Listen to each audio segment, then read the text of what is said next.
about the AFCFTA without talking about the discrepancies in our multi-currency Pan-African economy. What could you say are some of the successes and challenges that Afreximbank has had in enabling seamless trade across borders? What more can be done to hasten the process? Thank you very much. Hello. Okay. Thank you very much for that question. If you could recall the speech of the head of states early this morning when he was talking about solutions to enable us improve intra-African trade, one of the key things he mentioned or alluded to is the Pan-African payment settlement system that both Afreximbank and the AFCFTA Secretariat are championing in promotion of intra-African trade. We believe this is something that, if embraced by all, will really be a game changer.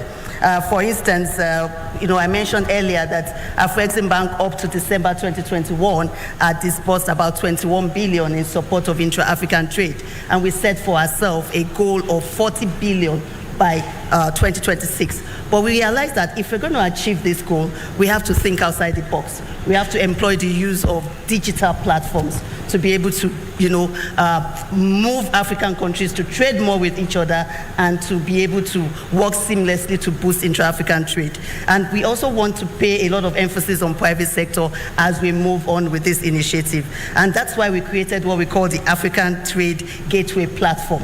The African Trade Gateway Platform is a digital ecosystem that was created by Afreximbank. Of course, the most popular one of the African Trade Gateway Platform that everybody knows is the PAPS, which is the Pan-African Payment and Settlement System, which is just a settlement system that should enable us to trade in local currencies across multiple countries on the continent. I think a good example of this that will allow you to understand what we are trying to create here is, for instance, having a Kenyan tea exporter like the head of state gave us this morning, wanting to sell his products to off-takers in Egypt.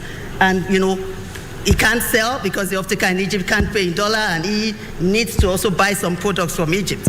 What the Pan-African Payment Settlement System will do is to ensure that the Kenyan tea exporter can sell and receive his or her funds in Kenyan shillings, while the Egyptian importer of the tea products pays in Egyptian pounds.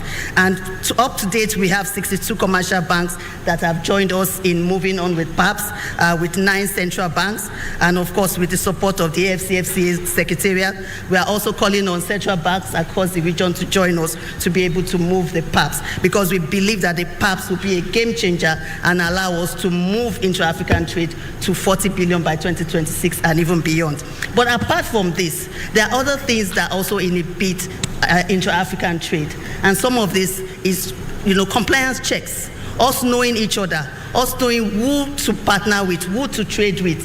Who in Egypt would I sell my product to as a Kenyan exporter? So we also developed what we call MANSA. MANSA is a customer repository due diligence platform that allows African entities to be able to due diligence themselves and to be able to understand what businesses they do and to be able to choose and identify partners to trade with. Apart from this, we also created what we call the Trader Club. The Trader Club is a digital platform that seeks to curate trade intelligence. And this is particularly very important. My sister said here that she's a Nigerian company, and she's looking at going back home to say, look, in progressing the implementation of the AFCFTA, we need to set up our businesses across the continent. But how would they do this if they don't have information?